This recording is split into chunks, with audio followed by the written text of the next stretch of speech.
So sinabi niya, Ya ma'shara Bani Muttalib, o mga taga Abdul Muttalib, ankidu anfusakum minan nar, ligtas ninyong inyong mga sarili mula sa apoy.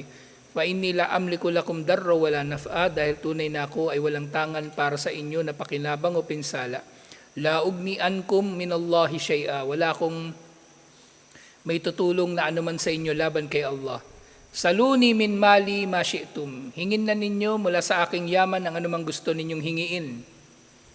La amliku lakum minallahi shay'a, pero wala akong may tutulong sa inyo, wala akong tangan para sa inyo na anuman laban kay Allah. Hindi ko kayo kayang ipagtanggol laban kay Allah.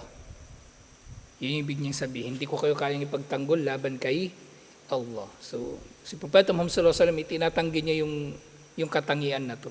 Pero yung suga pa sa da'wa, parang gusto niya sabihin, magsyahada ka lang ngayon, pagtatanggol kita kay Allah, sa araw ng paghukom, magsyahada ka lang, papasukin kita sa paraiso. May pag-asa ka kahit hindi ka magsala. Kahit makikipiesta ka dyan, kahit may prosesyon, nandun ka nakikisayaw sa prosesyon, basta magsyahada ka. Yun yung suga pa sa da'wa, ganun yung gusto nilang palabasin. Pero si Propeta Muhammad sallallahu alaihi wasallam, paulit-ulit niya sinabi, wala siyang may tutulong sa mga tao laban kay Allah na anuman.